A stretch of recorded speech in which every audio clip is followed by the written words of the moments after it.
Hangga't pinaniniwalaan mo na ang anxiety disorder symptoms gaya ng hirap sa paghinga, mabilis na takbo ng pag-iisip, paninigas ng muscle, pagkahilo, palpitation or pagtibok ng puso na malakas at mabilis, hindi maabot yung oxygen na pakiramdam, hanggat ikaw ay takot sa mga simptomas na yon sa katawan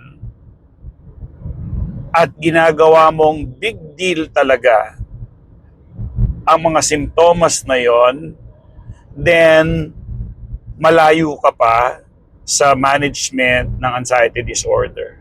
Okay? Dapat meron kayong aha moment. Pag sinabing aha moment, okay, yan lang pala yun. Hindi pala ako delikado dyan. Hindi pala komportable. Pero hindi ako delikado dyan. Dapat merong ganong klaseng epiphany or realization or awareness. No?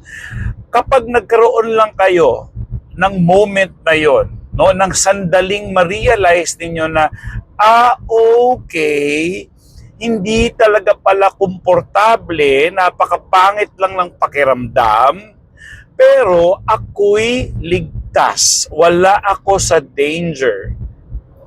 Kapag nagkaroon ng ganong moment sa inyo, or nagkaroon ng pagkakataon na maiisip ninyo yon, doon lang mag-uumpisa yung inyong management sa inyong mga simptomas. Doon mag-uumpisa. Hindi ko sinasabing agad-agad mawawala. Tandaan ninyo dahil nag-develop na kayo ng behavior, no, and automatic response doon sa minu-minuto, doon sa araw-araw na ginawa ninyong pagtakot sa inyong mga sarili dahil sa simptomas. Hindi ko rin talaga masisisi dahil nga naman talagang hindi maganda yung mga nararamdaman, no? May nakita pa ako, ang daming mga nagpo-post sa TikTok na umiiyak sila, na talagang hopeless yung kanilang kondisyon, desperado. Ang sagot lang talaga doon ay kaalaman, no? Mag-uumpisa tayo sa kaalaman na hindi ito delikado, no? Hindi ito delikado. Okay? Meron tayong tinatawag, nanonood kasi ako ng podcast ni Andrew Huberman, no?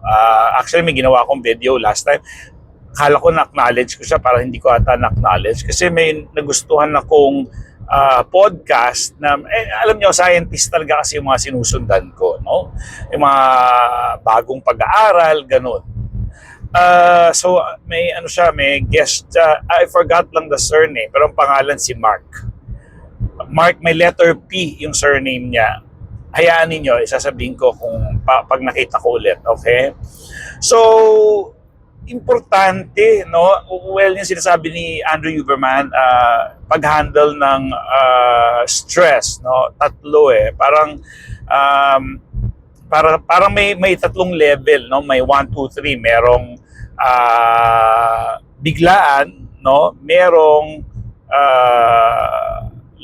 kumbaga parang short term, long term, may middle pa, no? So ganon. At diniscuss niya rin doon kung paano i-handle, no? Nakabase ito doon sa kanyang pag-aaral sa katawan natin, kaya very scientific. Kaso nga lang, naisip ko lang ngayon, hindi ako prepared para i-share yung idea niya. Pero hayaan ninyo, aaralin ko ulit. Kasi yun naman ginagawa ko yung bang sinisimplihan ko at tinatranslate ko sa Pinoy yung mga aral na nakukuha ko sa mga scientists, no? Especially sa mga psychiatrists, neuroscientists, yung mga ganun. Isa yun ang neuroscientist, yung inaaral nila yung nangyayari sa loob ng katawan at ano ang koneksyon ng utak sa katawan, bakit tayo nagkakaroon ng anxiety, bakit. For example, sabi niya, usually, ang kaya natin nararamdaman yung yung kaba, yung mabilis na tibok ng puso, yung hyperventilate o yung mabilis na paghinga, at yung feeling na mamamatay, no? At mabilis na pagtakbo ng isip. So, yan ay gawa ng adrenaline or cortisol. Okay? Adrenaline or cortisol. Isa lang yan pero depende yan kung saan siya nakaparte sa katawan mo. No? Adrenaline or cortisol. So, sabi niya doon, yung adrenaline cortisol, well, una, basically, kailangan natin ng adrenaline at cortisol. Like, say, kailan ba natin kailangan yan? Usually, mataas ang cortisol sa morning. Okay? Bakit? Kasi kailangan nating gumising at tumayo at gumalaw na para makapagtrabaho.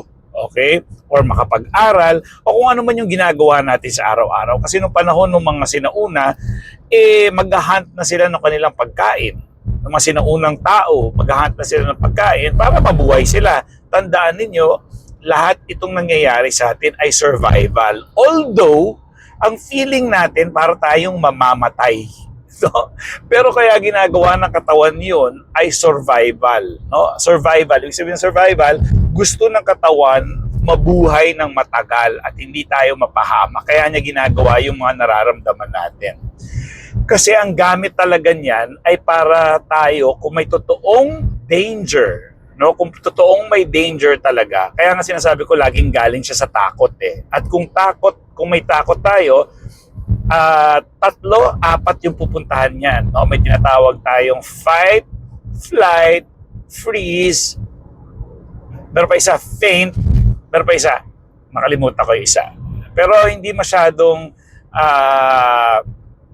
nadidiscuss yung faint sa yung isa eh. So, laging fight, flight, freeze. No? So, kapag may takot ka, ma-activate mo yung fear response ng katawan, which is the fight, flight, fear. Dahil may takot ka. So, imagine ninyo, para ma-explain ko ng maigi, no? Paulit-ulit, na kapag halimbawa, may sunog, yung takbo ng utak mo, bibilis yun kasi maghanap siya ng tatakasan at mag-iisip yun na sino yung mga isasalba mo at ano pa yung mga kailangan mo isalba sa napakabilis na panahon or na time. So, ibig sabihin, bilis yung takbo mo, saan ako tatakas, kunin ko yung anak ko, yung aso, yung mga laptop, yung wallet, yung gano'n. So, nag-iisip siya. So, ngayon, yung adrenaline na yun din ang iyong magiging kapangyarihan kasi magiging malakas ka. Kasi yung adrenaline mo, yan yung magpapatakbo or magpapadaloy ng dugo. At yung dugo na yun ay dala-dala nun oxygen sa buong katawan. Okay? So kung ano man yung na-activate mo, whether fight, flight, or freeze, yun doon magfo-focus yung dugo. No? For example, kapag tayo ay bagong kain, nasa digestion yung dugo, nasa pagtunaw ng pagkain. So, tataas yung blood pressure natin kasi busog tayo, bagong kain tayo, tapos para tunawin yung pagkain. So, yung blood pressure na mataas pagkatapos kumain ay normal lang po. Okay? Normal na tataas ang blood pressure, gaya rin ng pagtaas kung ikaw ay hinuhold ang iyong pag-ihi or ikaw ay nagbubuhat o tumatakbo. No? So, yung pagtaas ng blood pressure na yon ay normal at hindi dapat katakutan. So, kailan lang matatakot sa blood pressure o hindi naman kailangan matakot kasi may gamot naman at may doktor. Kaya importante na tayo ay nagpapa-check up talaga. No? So, kailan dapat magpa-doktor at mag-aalala? Okay? Kapag ang blood pressure na, well, una, in the first place, kailangan diagnose talaga kayo ng doktor. So, kung may nararamdaman talaga kayong kahit ano sa inyong katawan, kailangan matest muna kayo ng doktor. So, magre-request yan ng mga blood workup, no? Lahat, no? Cholesterol, hanggang thyroid, no? Titingnan niya. Kasi yung thyroid, yan nga yung nagpapabilis o nagpapabagal ng puso. Depende kung hypo o hyper. Tama ba? O, ganun, no? So, kaya importante talaga na may doktor muna tayo sa kahit anong nararamdaman natin. Ngayon, pagkatapos ng doktor at sinabi na tatanungin nyo talaga sa doktor, okay? Huwag pong pagkatapos babasahin nyo at nakalagay doon sa inyong resulta ay normal, tapos na. Hindi po, doktor dapat talaga ang magbasa at huwag kayong aalis sa clinic niya hanggat hindi niya sinasabi yung inyong diagnosis. So, Doc, ano ang problema ko kung negative ako sa lahat ng mga test mo? No? So ano itong nararamdaman ko, ano itong sakit ko na tingin ko meron, pero wala in reality, okay? So wag na wag po kayong aalis at biglang i-text me message nyo si Coach, Coach, may sakit ba ako? Ano nararamdaman ko? Wag po tatanga-tanga kasi hindi ako doktor. Wag din po magtanong sa kapitbahay kung hindi naman doktor yung kapitbahay. Wag magtanong sa pamilya. Wag magtatanong kay lolo at lola kasi wala silang alam sa katawan. Ang alam lang nila yung mga salinlahi na paniniwala na hindi nakabase sa science. Importante po sa panahon ngayon, may science na. Pag sinabing science, pinag-aralan talaga kung totoo o hindi yung mga practices ng mga sinaunang tao, no? Hindi lang ng mga practices but really kahit yung mga gulay-gulay, prutas-prutas na sinasabi na yan ang kainin mo para mawala ang anxiety, meron talaga naman. Pero yun ay napag-aralan na. Okay? Kumbaga, nasubukan na at talagang proven. No? Marami po, totoo naman, marami. Pero ang sinasabi ko lang, dapat po ay galing sa doktor. Hindi kay lolo, lola, kay albularyo, kay kapitbahay. Huwag pong tatanga-tanga. No? Okay? So, pasensya na po ha. Nag-enjoy lang ako dun sa wag tatanga-tanga. Pero panampal ko sa inyo yan. Okay? Kumbaga, parang humurus dili ka. Parang ganon. Ganon sa mga Pinoy na mga pelikula, may sampalan, ganon. Okay. So, wag aalis sa doktor, wag babasahin lang yung sariling resulta ng test, ipakita sa doktor, at wag kayong manghihinayang kasi iniisip nyo gastos yung sa doktor. Kailangan nyo po yun. Wag na kayo manood ng sine, wag kayong mag-milk tea, huwag kayo munang bumili ng sapatos, gamitin niyo yung pera pang check-up. Okay?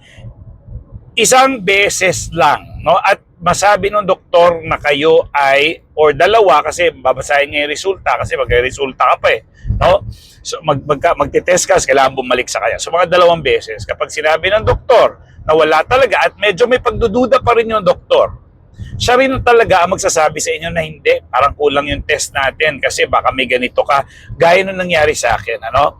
So, nakita lang yung symptoms ko dati, parang namumulakot, nag-iinit yung mukha ko. Nirurule out ako ngayon sa napakahirap banggitin ng tumor na yon sa bandang tiyan. Pero yung tumor na yon, pwede naman talagang tanggalin siya. Ganun lang. So ano to, Doc? Sabi niya, wala, tatanggalin lang yan. Kasi yan yung nagkukostong ganito, ganyan mo, ganyan. Ganun. O di tinest muna ako para tingnan nga kung meron ako nun.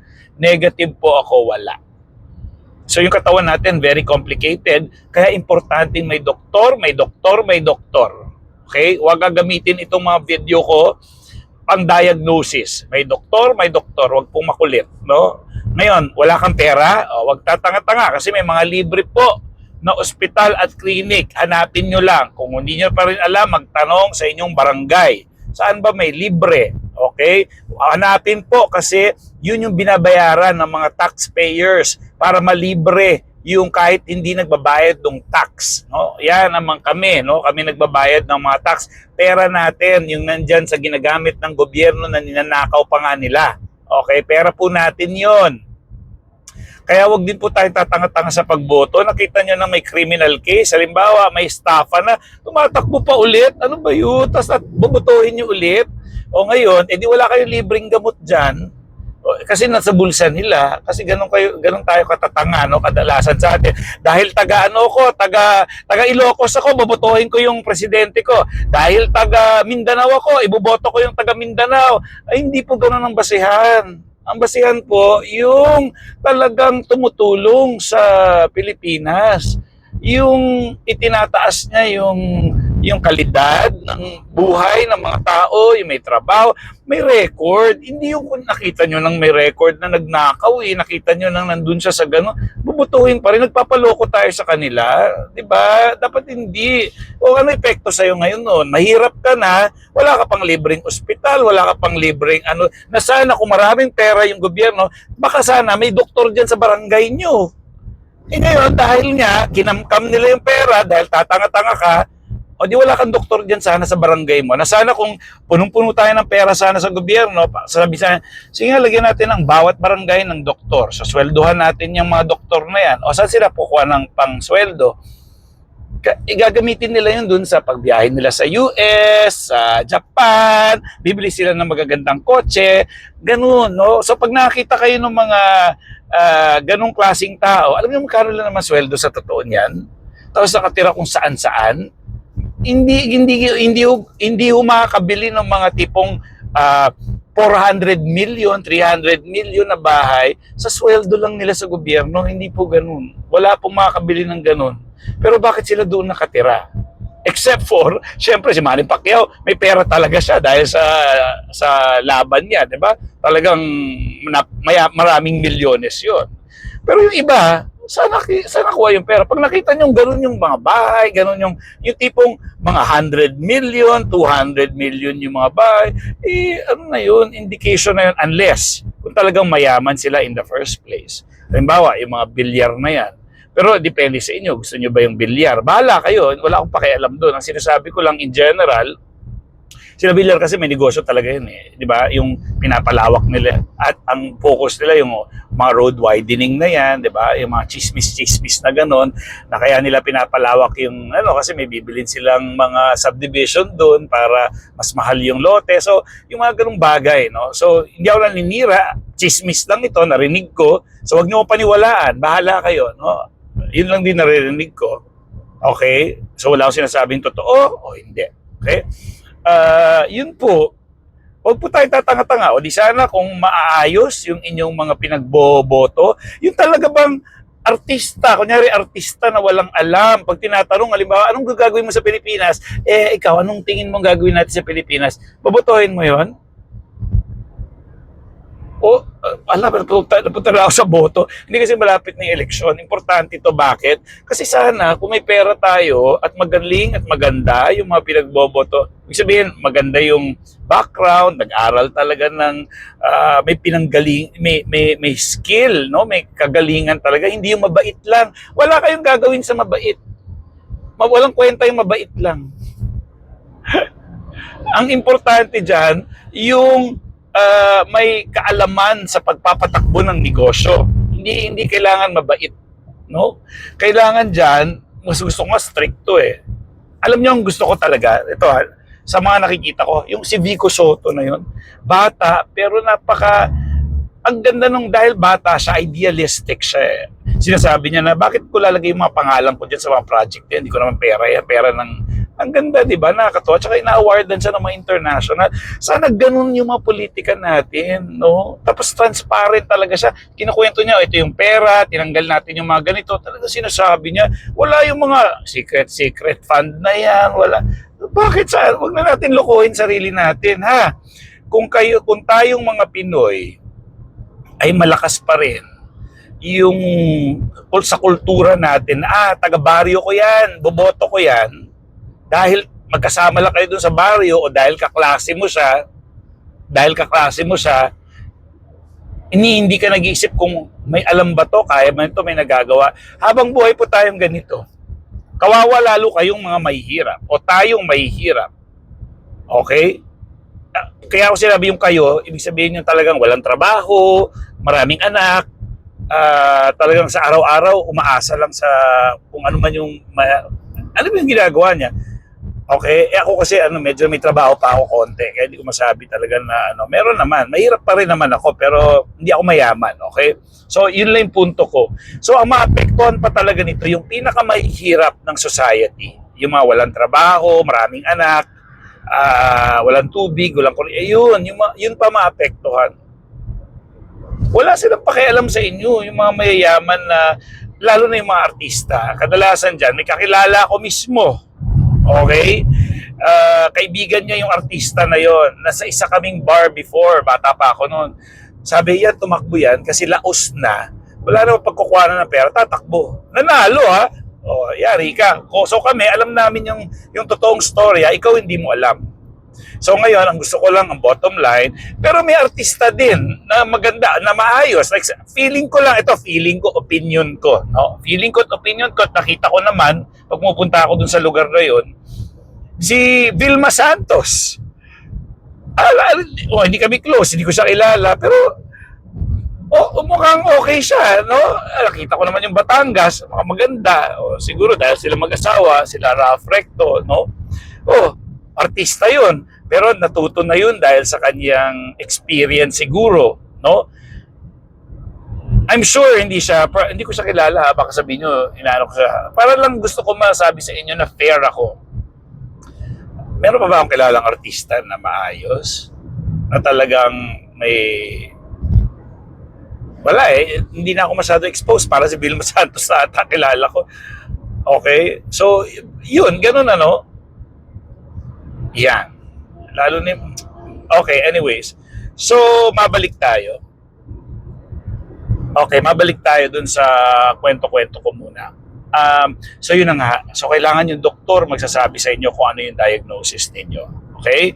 So, ngayon, pag sinabi ng doktor na wala kayong sakit and all, dapat ngayon, maintindihan nyo na kung ano ang mga simptomas ninyo. Okay? Maintindihan nyo yan. So, panoorin nyo iba kong mga videos at pinaliwanag ko na halos isa-isa yung mga simptomas na yan. Kahit hirap ka sa paghinga, kung ikaw ay walang sakit talaga sa pangangatawan at sinabi ng doktor, then yung feeling ng hirap sa paghinga na yan ay feeling lang. Kasi feeling ka. Na-experience ko yan, seryoso. Parang sabi ko, ganun lagi. Hindi ko maabot. Yung na-frustrate ako, nainis ako, parang hindi ko maabot ng 100% yung oxygen. Naasar ako, parang, ba't ganun? So, yung katawan ko gustong-gusto, yung utak ko gustong-gusto maabot, pero yung feeling ko hindi ko maabot. So, hirap na hirap ako doon. So, may mga paliwanag yan at naipaliwanag ko na rin sa video ko. So, panoorin nyo na lang yung mga bawat simptomas na paliwanag doon. Okay? So, ngayon, yun na nga. Kailangan maintindihan nyo at makilala ninyo ang inyong anxiety symptoms. Anong pinanggagalingan? Ganito lang kasimple. Halimbawa, ikaw ay napilayan. Napilayan ka. No? Nilagyan ka ng cast. Nilagyan ka ng simento sa braso mo. Usually, nangyayari sa mga bata yan eh. Yung malilikot na anak. Tingnan nyo. So, una, masakit, umiiyak, pero nakakasanayan niya na sa lumilipas ang mga araw, linggo, hanggang sa matanggal ulit yung kanyang simento at balik na siya sa kanyang normal na buhay. Ngayon, habang may simento yung kanyang kamay, ihalin tulad natin siya na habang kayo ay may anxiety disorder, kasi hindi po permanente yan eh. Depende sa bilis ninyong maintindihan kung ano yung anxiety disorder, ma-accept at magawa yung mga dapat gawin, yung mga tools na tinuturo ko, mas maaga siyang mawawala. So, ihalin tulad natin sa batang may simento yung kamay, may cast. So, pansamantala, hindi komportable yung cast. Although, ang cast kasi, siyempre malala talaga yung anxiety disorder symptoms. Kasi ang cast, pag nandiyan na yan, pag nakasanayan mo na yan, makalipas na ng 1 linggo, hindi mo na nararamdaman yan eh. Buhay ka na umiikot na yung buhay mo ulit kahit may cast ka eh. No? So, pero ang ibig ko sabihin, kaya madaling mag-adapt, mag-adjust, kahit may simento yung braso or may cast, kasi tinanggap niya na yung kanyang kamay ay bali at siya ay nagpapagaling. So, hindi na siya araw-araw anong mangyayari sa kamay ko, habang lumpo na ba ako, lumpo ba tawag? Habang buhay, wala na siyang ganun kasi alam niya naman gagaling siya. No? Kahit yung mga magulang nun, alam na gagaling yung anak, kaya nga may cast eh. At pagdating sa dulo, tatanggalin na yung cast, balik na siya ulit sa pagiging bata niya makulit. So, dapat ang trato lang natin ay ganon sa anxiety disorder. Hindi siya permanente at kung maiintindihan mo ng maaga, yun naman kasi yung gamot dun eh. Kung maintindihan mo ng maaga, acceptance and everything, yung change of behavior, yung mga tinuro ko na at magagawa nyo ng maaga yon, then maagang matatanggal yung cast o yung simento ng bata, ika nga. Ganun lang siya. So, importante sa inyo magkaroon kayo ng aha moment. Ganun lang pala yon. Pero ito, sasabihin ko sa inyo dahil naintindihan ito, nagandahan kayo dun sa sinasabi ko. Hindi ito sapat. Hindi sapat yung alam mo na. Kailangan may application. Kailangan i-apply nyo sa buhay ninyo yung mga pinagsasabi ko. Halimbawa, pag sinabi kong lumabas ka kahit takot ka, gawin mo yun. Kasi kung hindi ka lalabas at sa bahay ka lang at tuwan-tuwa ka na doon sa mga pinagsasabi ko na nagkakaparamdam sa'yo ng okay lang pala ako, gano'n. Hindi dapat sapat yun. Hindi mawawala ang disorder kapag wala kang ginawang pagbabago sa iyong gawi, sa iyong pag-iisip. So ano ibig sabihin? Importante ang kaalaman. Ang kaalaman ay makukuha sa kahit kaninong credible. So pwedeng doktor, pwedeng yan sa mga well, of course, number one, doktor talaga, YouTube, no? Yung sinasabi ko yung credible yung may alam, yung may galing, yung may science talaga. Sila lang po yung papakinggan natin. Siguraduhin nyo rin na yung totoo na sila ay mga credible na tao. Ibig sabihin, yung may kakayanan, may pinag-aralan, no? Ganon, okay? Kasi may iba, nakalagay doktor pero hindi pala doktor ng medical, no? Pwede rin naman doktor kasi halimbawa, doctorate lang. Kanya nag-aral ng psychology ako. Pwede ako magkaroon ng doctorate or doctoral, no? Kung ipo-pursue ko yung aking psychology, magma-masters ako, tapos PhD. Ang tawag na sa akin nun, doctor. Pero kailangan nyo tanungin, anong klaseng doktor to? Medical doctor ba to? No? Or pag hindi medical, ano tawag? Doctor in psychology. Ayun, okay, doctor in psychology or meron doctor in etc. So may mga ganon, okay? So kunyari, ang basehan niya ay psychology o di yun, mga pwede yan, mga credible na yan na tao, okay? Kasi ang pinagkaiba lang naman nila, yung doktor na medical, sila yung pwede magbigay ng gamot. Halimbawa ako, nagdoktor ako sa psychology, doctor in psychology, no? Hindi ako pwede magbigay ng gamot. Or pwede na ba? Hindi talaga. Alam ko medical doctor talaga yan eh. Or baka eventually, hindi, kasi pinag-iba yun. Years ang pinag-aaralan ng mga doctor sa gamot, sa katawan. So, kailangan medical talaga. Okay? Siguro maaari, mapampakalma lang, yun, siguro pwede yun. Isa lang, specifically lang. I'm not sure. Yan yung sinasabi ko So, yun, no? Pag maalam ka na, madali ka magkaroon ng, okay, yun pala yun. Pero hindi ka magkakaroon ng, okay, kung mababaw yung kaalaman mo. Gaya ngayon, yung video ko, kala mo, ang ganda ng mga pinagsasabi ko. Tatanungin kita, bakit ba ang tao nahirap? Bakit may pakiramdam siya na nahirapan sa huminga? Ano nangyayari sa kanya? Bakit? Kung may papaliwanag mo yon, ibig sabihin, maalam ka na, hindi mawala na yung takot mo dun sa hirap mo sa paghinga. Ngayon, dahil hindi mo alam, takot ka talaga. Naintindihan? Kaya importante na alam ninyo kung bakit nangyayari sa katawan niyo yun. Okay? Kasi kung hindi, wala, paulit-ulit lang ka. Mayroong takot. Pag may takot, lalabas yung fight, flight, freeze response ng katawan. At kung patatagalin mo pa yan, at ito pa nga, by the way, pwede nyo akong kausapin. Mag-message kayo sa akin. Pwede nyo akong kausapin. At pag-usapan natin yung inyong kakayanan, no, sa pagbayad. Kung kayo talaga mahirap, bibigay ko na libre. Kung talaga mahirap, ayoko nang niloloko ko. Malalaman ko naman kung niloloko ko, hindi. Kunyari, ikaw ay may trabaho naman. Sabi mo sa akin, wala kang pera. At kung ano-ano pa mga excuse, nakakabili ka nga ng nakakabili ka nga ng milk tea. Unahin mo pa yung milk tea mo. Diba? So, baka gusto mo magtiis ka muna sa milk tea, hindi ka muna magsa-soft drink, ipon ka. Pag nakaipon ka na, pwede na siguro to. Sabihin ko kay coach, usap tayo. Yun, di usap tayo, tutulungan kita. So, ganon. So, yeah, let's share the video. Tulungan natin yung iba pang mga tao. And maraming salamat sa inyo. At please comment, no, kung ano yung matutunan ninyo. Natutuwa ako doon. Okay? Bye!